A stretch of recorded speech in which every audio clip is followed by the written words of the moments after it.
Bien, entonces continuamos con esta segunda parte correspondiente a hacendados, haciendas, modernización agraria en el Tolima y con estudios de caso en Ibagué.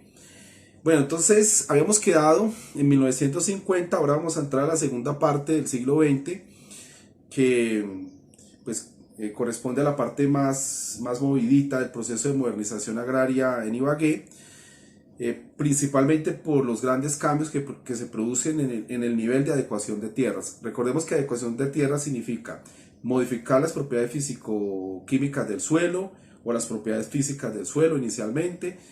Implica también un proceso de riego, por ejemplo, la canalización de aguas y la irrigación. Implica la construcción de lagunas o de jagüeyes, como se dice en la costa, para también hacer la irrigación. Implica, por ejemplo, la introducción de pastos y su naturalización o adaptación para ganaderías, etcétera, etcétera. Entonces, una adecuación de tierras es una modificación que se hace a la tierra de manera más o menos permanente, que requiere mantenimiento, pero que implica un incremento importante de la producción, ¿no? De la producción o de los rendimientos en general. Y dos, no depende de la disponibilidad natural de agua, sino que, o de agua lluvia, exactamente, sino que se ha logrado desconectarse del proceso natural de la precipitación en vista de que tiene riego, ¿no? Esas son más o menos las condiciones de una adecuación de tierras que se presenta en cualquier parte del mundo, y en Ibagué pues esas adecuaciones más intensas y de mayores inversiones y con impactos importantes se empiezan a ver a partir de 1950. Bien, en 1951 la población rural de Ibagué contaba con 44.348 habitantes, y la población urbana en ese momento era ya superior. O sea, en realidad a partir de 1951 la población urbana supera a la población rural, porque estas sociedades agrícolas tradicionales que se van conformando poco a poco, como el caso de Ibagué, hay un momento que hacen un tránsito al desarrollo urbano intensivo y hace que la población urbana supere a la población rural. Es un fenómeno que sucedió en Ibagué y que sucedió en distintas ciudades del país, incluso ciudades pequeñas tienen ese tipo de comportamientos. Bien, entre 1938 y 1951 es bueno recordar que la tasa de crecimiento demográfico urbano es mucho mayor que la rural. O sea, había un antecedente de crecimiento de la población, pues que explica al final este proceso, ¿no? La población urbana se duplica, mientras que la rural apenas crece en materia en materia demográfica, me refiero. La población urbana se duplica, mientras que la rural apenas crece, perdón, un 30% entre 1938 y 1951. Bueno, se presenta como siempre un aumento de la densidad demográfica rural, es decir, se pasa de 24 habitantes por kilómetro cuadrado, que es típico de una sociedad agraria, a 31 habitantes por kilómetro cuadrado. Bien, lo que se constata pues la consolidación de pueblos o centros poblados rurales. Ahorita adelante vamos a ver eso en detalle, como Juntas, Villarrestrepo, El Salado, Picaleña, San Bernardo, etcétera, etcétera. Que buena parte de ellos estuvieron vinculados a las actividades agrícolas agroindustriales que se presentaban en ese momento dentro de las haciendas del abanico de Ibagué o de la parte plana, como las haciendas de montaña, que seguían siendo todavía muy productivas, muy productivas para el tamaño, ¿no? de las haciendas cafeteras especialmente, y algunas haciendas ganaderas en la parte alta de la montaña de Ibagué. Este dato es importante, mire, en lo que tiene que ver con la población que estaba ocupada en alguna actividad económica. Nosotros teníamos en 1951 una relación de 6 a 10. Recordemos que la población económicamente activa no es toda la población. Es una población que más o menos se registra entre los 14 años y los 64 años. Hay veces subimos la edad a 15 años, pero en general es eso, ¿no? Es la población que se puede ocupar en una actividad productiva y esa es a la que nos referimos cuando hablamos de población económicamente activa. La relación de esa población era de 6 a 10 en 1950, de 6 a 10 en 1951 con relación a la población inactiva.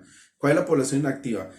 Los niños, los preadolescentes, por ejemplo, que es una población grande para este tipo de sociedades, que no está vinculada directamente a la actividad económica, o la población que tiene más de 64 años, que sí se vincula, pero con otras intensidades, en otro tipo de oficios, generalmente, ¿no? Y que por su condición de vejez, etcétera, etcétera, pues no se le consideran los indicadores así, ¿no? Como población económicamente activa. Entonces, población vieja o adulta mayor o población en grupo de edad de la niñez o preadolescencia. Ese es el conjunto de población inactiva. Entonces, la relación de 6 a 10 quiere decir de que habían 6 personas trabajando, ¿no? Trabajando activamente en la economía con relación a 10 que eran inactivas.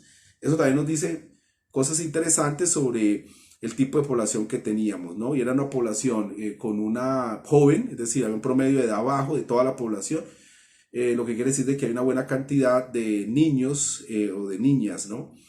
En 1938 esa relación, miren, esta relación es importante, era mucho menor, era de 9 a 10.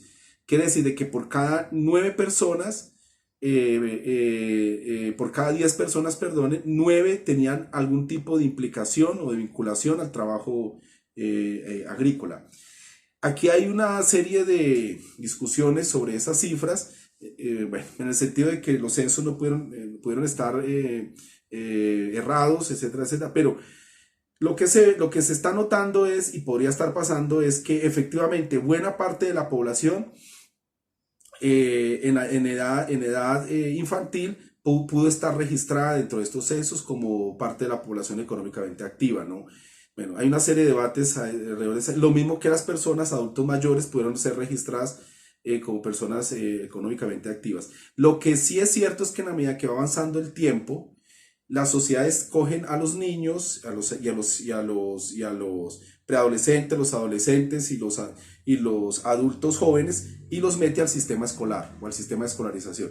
Y entonces esa población, por supuesto, es difícil que se pueda contabilizar o no se puede contabilizar como población económicamente activa. Bien, en cuanto al analfabetismo rural, por ejemplo, pasamos del 67% al 47% entre 1938 y 1951.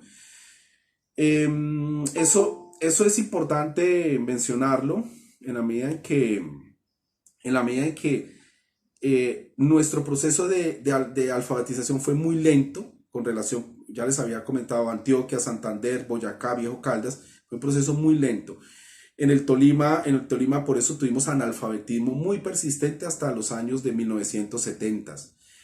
Bien, en general las ocupaciones urbanas, o sea, los empleos urbanos formales e informales, estaban relacionados básicamente con la actividad industrial o la actividad agroindustrial.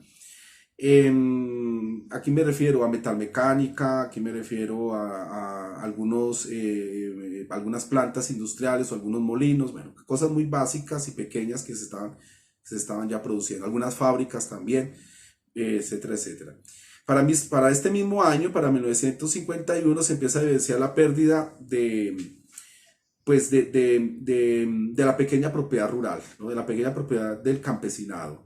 Es decir, poco a poco los campesinos van desalojando o van migrando hacia la ciudad, hacia Ibagué, van abandonando sus predios o los van arrendando, etcétera, etcétera, o los van vendiendo. En 1938, por ejemplo, se registraban 1049 viviendas rurales aquí en Ibagué ocupadas en arriendo. Para el 51, esa cifra sube a 1748 viviendas. Es decir, la vivienda rural aumentó de forma extraordinaria en lo que tiene que ver con arriendos. Las viviendas rurales ocupadas, por ejemplo, por sus propios propietarios, en 1938 eran de 4.269. Las ocupadas por sus propios,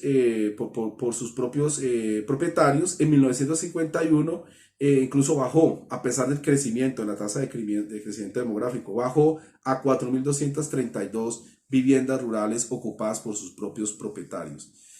Bueno, ya, pues obviamente ya era palmaria la vivienda rural, transitorias o arrendadas, incluso invasiones de tierras, etcétera, etcétera.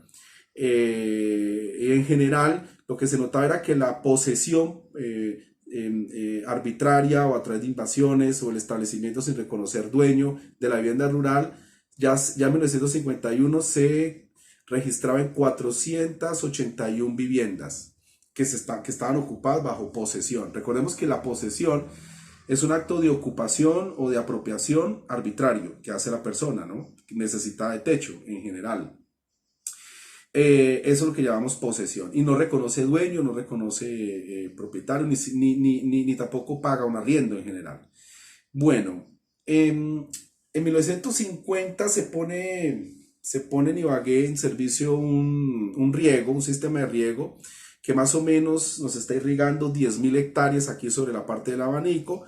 La mayoría de esto provienen de inversiones públicas, no obstante hubo inversiones también privadas, pero la mayoría eran públicas.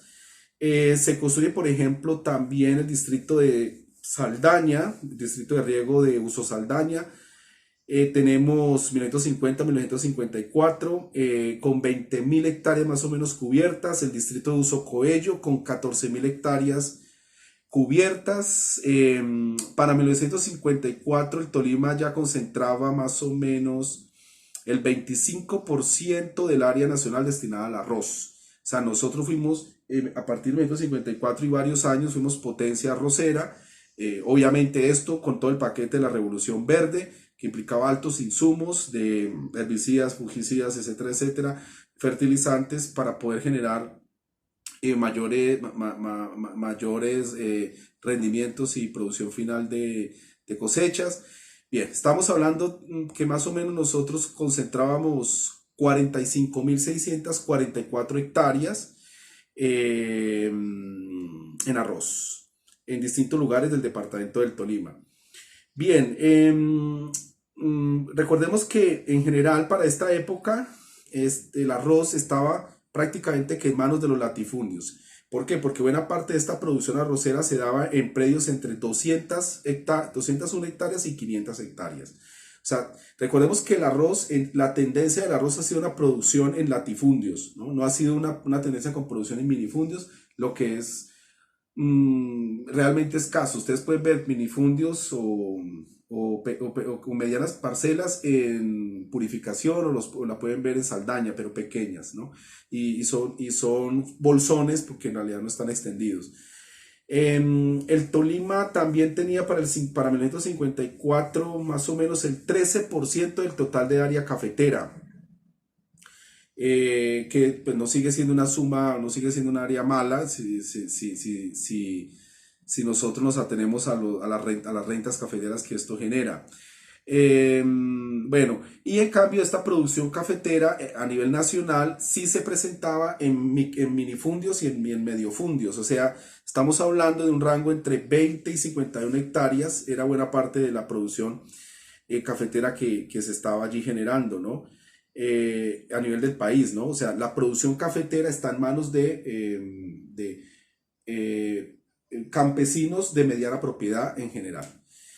Y solo la tercera parte de las parcelas eran minifundios cafeteros menores de 5 hectáreas. Esta información es también importantísima. Es decir, en las parcelas tolimenses en realidad han tenido de minifundio me refiero, han tenido menores de 5 hectáreas, han tenido una participación pequeña en la producción cafetera del propio departamento. Solamente han representado para ese momento y esa cifra más adelante tuvo años estables y luego fue desmejorando. Más o menos ha estado representada en la tercera parte de las parcelas dedicadas a cultivo de café. Bien, Ibagué tendrá fenómenos de latifundio cafetero, por supuesto, o sea, grandes haciendas dedicadas específicamente a la producción de café. Hasta los años 60, por ejemplo, esas grandes haciendas producían café. Y luego esas haciendas la mayoría de ellas fueron o bien fragmentadas por dinámica propia del mercado, los herederos iban vendiendo, y otras también fueron sometidas a parcelaciones y adjudicaciones que hacía el INCORA, que era un instituto del nivel nacional encargado de hacer, pues, en principio la reforma agraria en Colombia, ¿no? Las asignaba a conjuntos de campesinos, a cada campesino se les entregaba un lote, se le entregaba, no se le regalaba, sino que él tenía que pagar una amortización, unas cuotas, ¿no? Durante varios años y finalmente lograba adquirir el predio.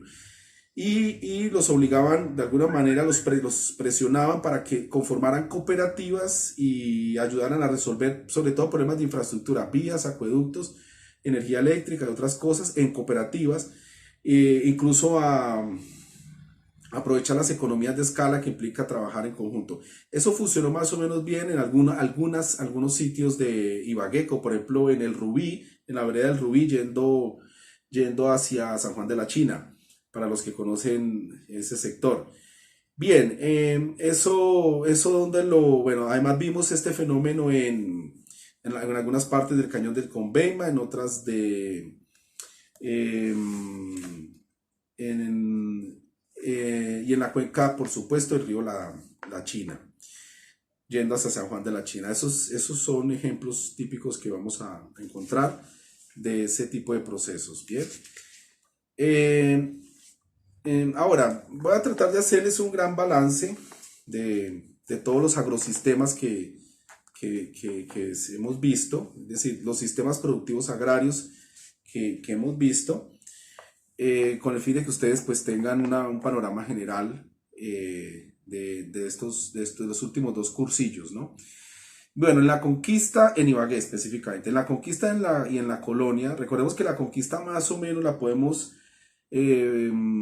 más o menos las podemos considerar que termina o va terminando a mediados del siglo XVI, y que a partir de ahí empieza una colonia temprana, se le llamó, luego viene una colonia consolidada que puede estar terminando en 1700, en 1640 más o menos, en ese periodo empieza a acabar la colonia temprana o la colonia primera, que es un periodo previo a la colonia consolidada que ya comienza desde 1640 en adelante, ¿no? Bueno, no nos va a entrar en detalle aquí sobre eso, pero bueno, es clave que ustedes tengan presente esas fechas, ya, esas fechas para que se ubiquen bien. Bueno, en general los agrosistemas pues tienen un rendimiento que depende directamente de la fertilidad de los suelos, de los métodos de laboreo tradicionales, o por tanto la renovación del stock ambiental es muy alta, es decir, el agotamiento de los recursos disponibles pues realmente esa tasa es muy bajas, e incluso la tasa de renovación pues es muy alta en general.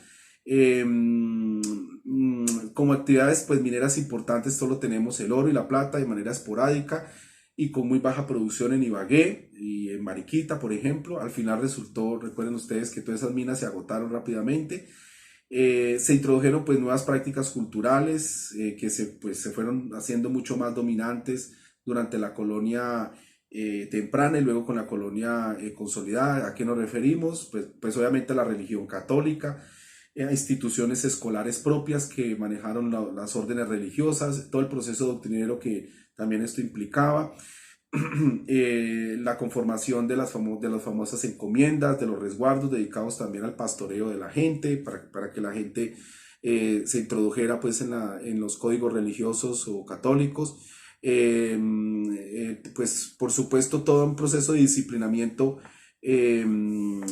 punitivo que tenía que ver con el castigo de prácticas vinculadas con lo demoníaco, con la herbolaria, que era el uso medicinal de las plantas, que era un saber que estaba en manos de mujeres, especialmente de aquí de la zona, y que eran terriblemente perseguidas si se les encontraba en algún tipo de rito o se les encontraba en alguna actividad propia de las herbolarias en general, ¿no? Y a las herbolarias se les llamaban brujas también, ¿no? A ver, por supuesto que es un despropósito porque ellas lo que hacían era en general un trabajo medicinal o etnomedicinal, es decir, medicina, vamos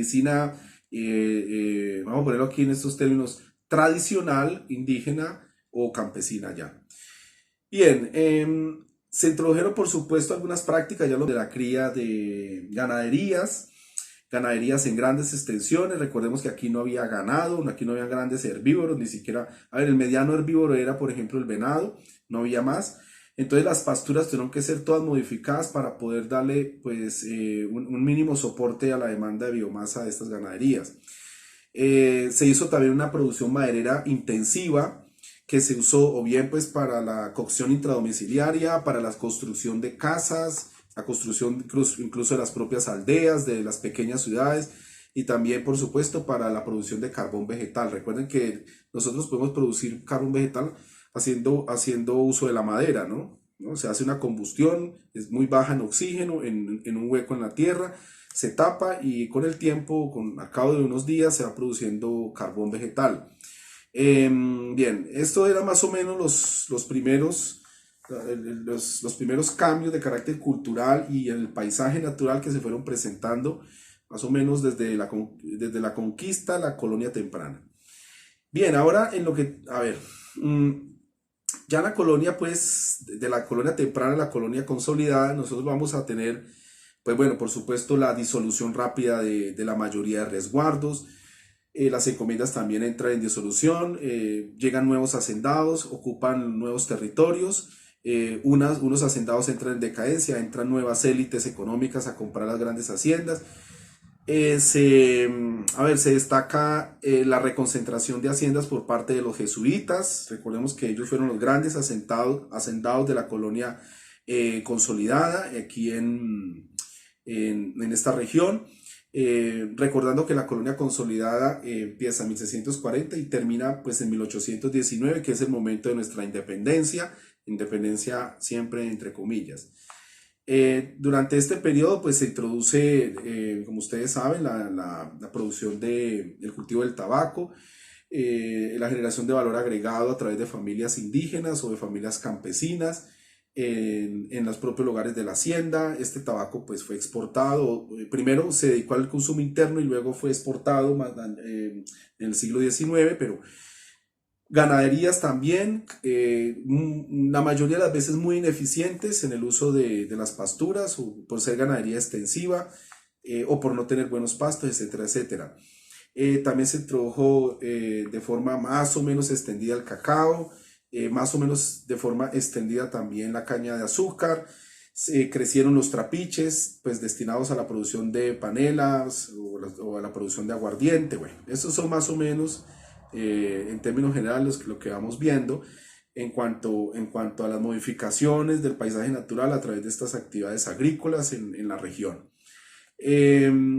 Los pijados, pues recuerden que son reubicados, muchos de ellos son ubicados en zonas de mina o en zonas donde habían hacendados que a su vez también fueron pijados, que es el caso de los grandes hacendados de Collaima. Es un caso típico que se ha estudiado ya. Y otros pues obviamente que no tenían acceso a tierra y les tocó vincularse en calidad de peones a otras haciendas, ¿no? Bien, eso es en términos generales. Bueno, a ver, en esta época tenemos la esclavitud de población negra de África. Son cientos y cientos de esclavos se presentaron aquí. Difícilmente podemos hablar de miles, porque los censos de esclavos en el Tolima casi siempre Mariquita, Buenonda, Ibagué dan datos que bordean los cientos, 150, 200, 300, 500, etcétera, etcétera, esclavos, todos de descendencia africana. Pero también tenemos formas de aparcería, es decir, las personas trabajaban y dejaban una parte de su tiempo de la semana de trabajo, se la entregaban a la explotación de la hacienda, y unas pocas horas o unos pocos días, dependiendo de cómo concertara la relación con el dueño de la hacienda, el campesino podía producir en una pequeña parcela adjudicada. ¿Para qué? Pues para su propio consumo, para su propia familia. Eso les permitía obtener algunas veces algún nivel de ahorro para comprar unos que otros bienes de primera necesidad, pero más o menos esa fue la condición del aparcero en general. Otro tipo de tenencias de la tierra que implicaba, por ejemplo, que las personas producían en las parcelas del hacendado, pero que la producción por ejemplo, de café o la producción de cacao, etcétera, tenía que venderla en su parcela, tenían que venderla en su parcela adjudicada, no de su propiedad, sino adjudicada por el hacendado, tenía que venderla al propio hacendado. Bueno, es decir, otras en las que sencillamente el hacendado le exigía, bajo unas presiones muy pesadas, le exigía al aparcero pues, que trabajara prácticamente de domingo a domingo en sus propias parcelas, no le permitía no le permitía que trabajara en la posesión familiar para su propia familia, endeudaba y las deudas se pagaban con trabajo de los hijos. O sea, los hijos heredaban las deudas de los padres, es decir, hay muchas formas ya de sometimiento de la población trabajadora a través de pues, las relaciones de propiedad que establece un hacendado con la tierra, ¿no? O sea, todo lo que todo lo que ha adherido a la tierra hace parte de una especie de gran control muy denso y pues la mayoría de las veces muy injusto, ¿no? Que tuvieron que cargar sobre los hombros estos campesinos o esclavos, etcétera, etcétera. Bueno, esto hablamos de colonia consolidada, ¿no? Bien, ya durante el siglo XIX pues empezamos pues a ver que las haciendas eh, empiezan empiezan a ver, mm, antes eran escasos, pero los fenómenos aquí en la región en el siglo XIX son ya más evidentes. Es decir, población mestiza empieza a tener acceso al latifundio, empieza a acumular riqueza, no necesariamente vinculados con algún tipo de linaje con las cortes españolas o cosas por el estilo, sino que muchos de ellos fueron mestizos y se convirtieron en grandes hacendados o en latifundistas. Bien, recuerden que en esto pues ayudó mucho el hecho de que los bienes de la iglesia fueran entregados en concesión y finalmente apropiados por grandes terratenientes. Ayudó también el hecho de que las guerras civiles abarataron la tierra. También se suma a esto que las relaciones políticas o burocráticas con los estados aquí regionales o el estado central en Bogotá, esas relaciones con la burocracia estatal ayudaban también a que las adjudicaciones de tierras fueran muy rápidas, eficientes, etcétera, y prácticamente a costos ridículos para el nuevo propietario. Bueno, todo esto fue profundizando el latifundismo y bueno, y fue conformando pues unas élites sociales mestizas durante el siglo XIX, ¿no? Bien, también dio lugar, pero de manera un poco más tímida, a la conformación de una clase media campesina. Yo les conté, ya a finales del siglo XIX, principios del XX, empezamos a ver ese fenómeno, gracias a que se distribuyeron unos títulos de propiedad de algunos globos comunales que antes no estaban bien, no estaban divididos materialmente, y la introducción de la economía cafetera que hizo posible en estas zonas de montaña que familias campesinas se dedicaran a la producción de café, que no dejaba de generar buenos ahorros para ese momento, y poder, por ejemplo, garantizar a los hijos su escolarización en la propia ciudad de Ibagué. Esto mismo se repite en el Líbano, se repite, por ejemplo, en Chaparral, en varios lugares de Antioquia. Es decir, es una historia en Manizales, por supuesto, que se repite constantemente en estas claves que yo les estoy mencionando. Las actividades monocultivistas siguen siendo el orden del día, es decir, en el siglo XIX se sigue, pues como ustedes recordarán, se sigue con el monocultivo del café, se sigue con el monocultivo de la hacienda ganadera, se sigue con por supuesto, hay monocultivos de cacao, por ejemplo, etcétera, etcétera. El monocultivismo se hace presente durante todo el siglo XIX en esta región. Bien, esto pues obviamente generó uno de los primeros impactos ambientales sobre el paisaje natural más importantes, más visibles, sobre todo el proceso de deforestación en la zona cafetera o el proceso de deforestación en la selva andina, sobre todo la andina alta para ganaderías, y no hablemos pues de la zona de la selva seca tropical, pues porque ya la habían deforestado en buena parte, había sido deforestada durante todo el proceso de producción ganadera, sobre todo de la colonia temprana y de la colonia consolidada. Bien, estos agrosistemas se explotaban de manera también muy sostenible desde el punto de vista energético, es decir, no existía aplicación de insumos o inputs, las eficiencias en general energéticas pues eran muy altas, y esto pues obviamente aplicaba a los agrosistemas tabacalero, ganadero, cafetero, el arrocero, ¿no? Los pequeños lotes o los pocos lotes de arroz que tuvimos, ¿no? Desde principios del siglo XIX, ¿no? Porque esos lotes se fueron intensificando fue a partir de mediados del siglo XX. Bien, esos son términos generales. Por tanto, la biostasia, o sea, el equilibrio dinámico de los distintos elementos bióticos y abióticos dentro de un ecosistema, biostasia, ¿cierto? Equilibrio dinámico que permite una conservación de ese ecosistema, eso le llamamos biostasia, era más o menos alto, no tenía ninguna dirección de degradación, etcétera, etcétera. Bien, eh, a mediados del siglo XX ya es mucho más fácil de ver, ¿no? Una introducción masiva de abonos de síntesis química que empiezan a llegar, por ejemplo, a la zona cafetera, a la zona de ladera.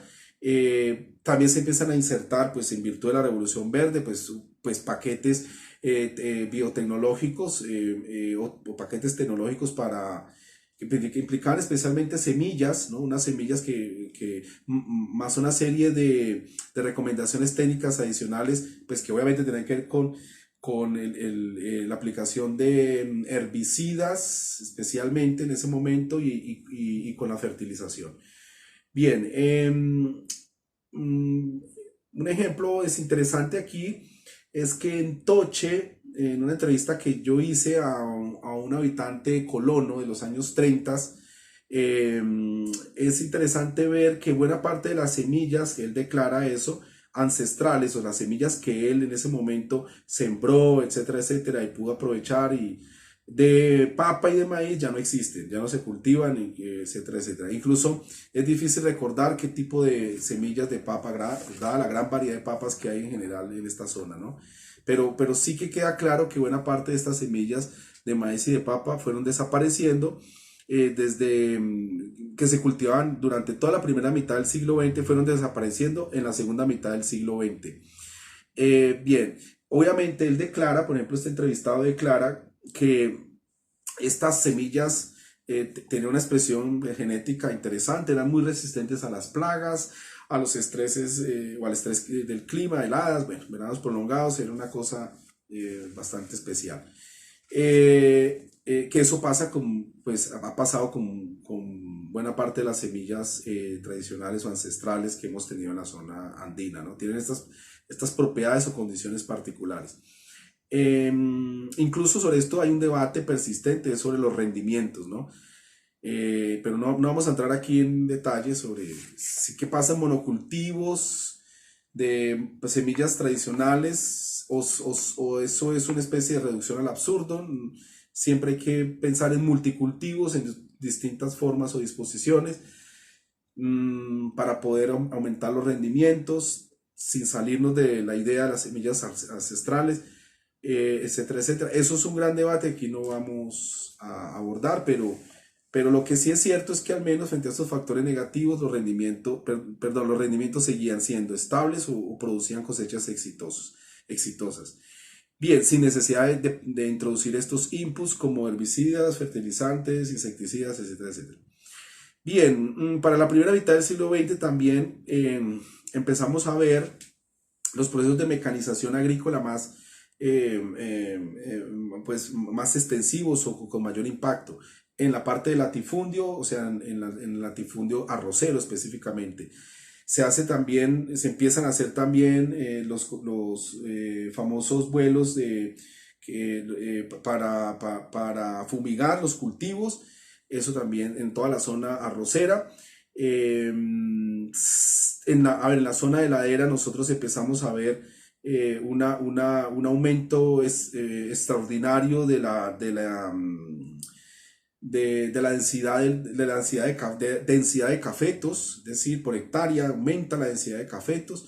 Todo esto va generando una serie de impactos muy negativos, sobre todo en el proceso de erosión de las zonas de deforestación también, pero erosión adicionalmente en la zona de ladera, y también un proceso de erosión especialmente eólica que se va produciendo en la zona de la meseta de Ibagué, con el gran problema que esto trae, ¿no? Que hay un deterioro del suelo, sobre todo su estructura, se compacta mucho, etcétera, etcétera, que va demandando después más mano de obra o va demandando más uso de combustibles fósiles.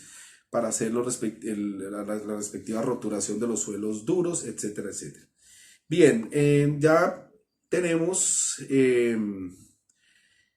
también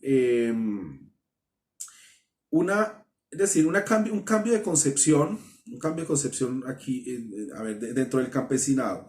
El campesino tradicional de alguna manera va marginándose y empezamos a ver a partir de los años 50 un campesino empresario, un campesino capitalista, un campesino dedicado a la actividad productiva con índices de eficiencia, con concepciones de ahorro,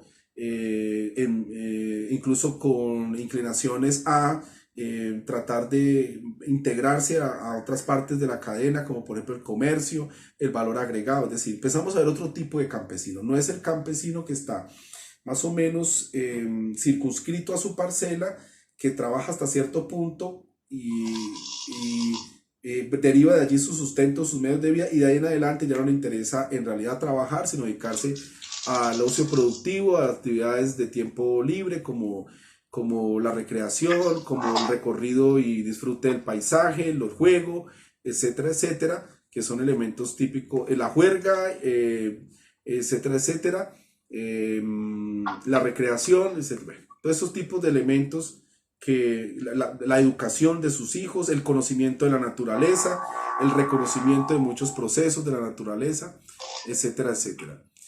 Bien, ese tipo de elementos hacen parte entonces, hacen parte entonces de esta serie de cambios, ¿no?, en el campesinado tradicional.